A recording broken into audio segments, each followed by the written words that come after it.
মঙ্গলবারের সভায় মমতা ব্যানার্জি ঠিক কি বলেছিলেন আসুন একবার শোনা যাক। আমাদের ক্যাম্পে যাবেন, বলবেন আমার নাম নেই, কারণ আমি মা বাবার সার্টিফিকেট ওখানে ছিল না। মা বাবার সার্টিফিকেট ছাড়াও আরো যে ডকুমেন্টগুলো আছে সেই ডকুমেন্টগুলো করিয়ে নেবে। মঙ্গলবার দুপুরে রেড রোডে আম্বেদকরের মূর্তির সামনে থেকে মিছিল শুরু করেন মমতা অভিষেক। ভিড় হয়েছিল চোখে পড়ার মতো। বিভিন্ন ধর্মের গুরু থেকে শুরু করে টলি তারকা খেলোয়াড়ও পা মেলিয়েছেন। মিছিল শেষ হয় জোড়াসাঁকো ঠাকুরবাড়ির সামনে। নমস্কার, আপনারা দেখছেন জে নিউজ বাংলা। সকলকে প্রণাম ও ভালোবাসা দিয়ে শুরু করছি আজকের প্রতিবেদন শুরু করার আগে সকলকে একটা কথাই বলবো, চ্যানেলটিকে সাবস্ক্রাইব করে আমার পাশে থাকবেন। তো যাই হোক, ভোটার তালিকা বিশেষ নিবিড় সংশোধনে এসআইআর প্রক্রিয়া নিয়ে আতঙ্কের প্রতিবাদ মঙ্গলবার কলকাতায় মিছিল করল তৃণমূল। আর সেই মিছিল শেষে অভয় বার্তা দিতে চাইলেন তৃণমূলের সর্বোচ্চ নেত্রী তথা পশ্চিমবঙ্গের মুখ্যমন্ত্রী মমতা বন্দ্যোপাধ্যায়।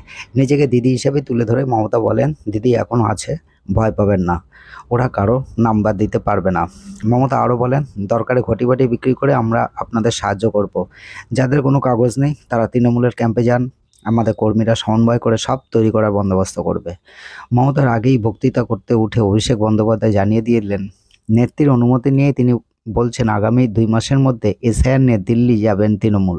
কয়েকদিন ধরে দিল্লি অভিযানের প্রস্তুতির বিষয়ে সংগঠনে বার্তা দিচ্ছিলেন অভিষেক। মঙ্গলবার কার্যত বলেই দিলেন 2 মাসের মধ্যেই হবে সেই অভিযান। সূত্রে খবর, এসআইআর প্রক্রিয়া ঠিক কেমনভাবে চলছে তা মেপে নিতে চাইছেন অভিষেক। তেমন হলে সপ্তাহখানেক পর থেকে তিনি জেলা সফরে যেতে পারেন। যদিও গোটাটাই পরিকল্পনার স্তরে রয়েছে, এখনও কিছুই চূড়ান্ত নয়। মঙ্গলবার এসআইআর আতঙ্কে মৃতদের শহীদ বলে অভিহিত করেন অভিষেক। মঞ্চের সামনে গত 7 দিনে মৃত 7 জনের নাম সংবলিত তোরণও ছিল, তাতে পুষ্পার্ঘ্য দিয়ে তারপরে মঞ্চে ওঠেন মমতা অভিষেক। সেন্ট্রাল এভিনিউর উপরে জোড়াসাঁকোর ঠাকুরবাড়ির যে তোরণ রয়েছে তারপরেই বাঁধা হয়েছিল মঞ্চ। তৃণমূলের মিছিল এবং সভা ঘিরে প্রায় 3.5 ঘন্টা অবরুদ্ধ ছিল সেন্ট্রাল এভিনিউ। মিছিলে অংশ নিয়েছিলেন মতুয়া সম্প্রদায়েরও একদল মানুষ।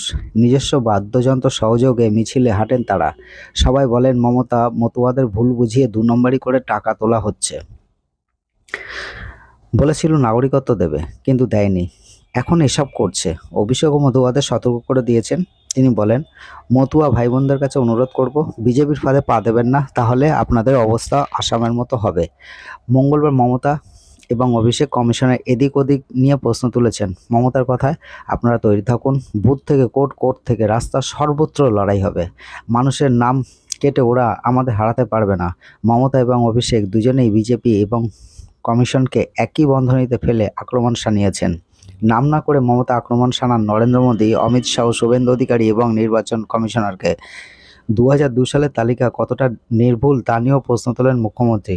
পাশাপাশি অভিষেকের তুলে ধরা ভাষ্য ফের মমতার মুখে শোনা গিয়েছে মঙ্গলবার। মমতা বলেন, বাংলাদেশ এবং মায়ানমারের সীমানা রয়েছে যে রাজ্যগুলির সঙ্গে, সেই 9টি রাজ্যের মধ্যে একমাত্র কেন বাংলাতে এসআইআর হচ্ছে। বিজেপির উদ্দেশ্যে হুঁশিয়ারির সুরে মমতা আরও বলেন, ভোটার তালিকা থেকে একজনও বৈধ ভোটারের নাম বাদ দিলে দিল্লির সরকারও ভেঙে দেব। এত ধমক চমক খাওয়ার পরেও যদি স্ট্রিক্টলি কড়া অ্যাকশান না নেওয়া হয়, তাহলে তো মানুষের মনের মধ্যে স্বাভাবিক প্রশ্ন জাগবে যে কিসের এত দুর্বলতা এই সরকারের উপরে। আমরা দিল্লির প্রাক্তন মুখ্যমন্ত্রী কেজরিওয়ালের বিরুদ্ধেও কড়া অ্যাকশান নিতে দেখেছি, তাহলে এই সরকারের বিরুদ্ধে নয় কেন? সুতরাং রাজনীতির স্বার্থ দেখতে গিয়ে মানুষের ইমোশনাল নিয়ে খেলাটা ঠিক নয়। বুদ্ধিসম্পন্ন মানুষরা ভালোভাবেই বুঝতে পারছে যে এই সরকার অবৈধ ভোটারদের বাঁচাতেই এত গলা ফাটাচ্ছে। দেখুন, এই নিউ টাউনের মতো জায়গায় বাংলাদেশে অনুপ্রবেশকারীরা গিজ করছে এবং মিডিয়া গেলে তাদের নিজেদের বলতে শোনা গিয়েছে যে তারা বাংলাদেশ থেকে এসেছে। এমনকি তারা স্বীকার করেছে যে তাদের কাছে কোনো বৈধ তথ্য নেই। কিন্তু এদের জন্য একবারও চিল্লাতে দেখেছেন শাসক দলের কোনো নেতা মন্ত্রীকে? সুতরাং জনতা এখন সবই বোঝে, সবটাই চলছে ভোট ব্যাংকের রাজনীতি। সুতরাং দর্শক, লজিক্যালি চিন্তাভাবনা করুন এবং বুঝুন কে ঠিক আর কে বেঠিক। এই ছিল আজকের প্রতিবেদন। দেখা হবে নেক্সট ভিডিওতে। ধন্যবাদ।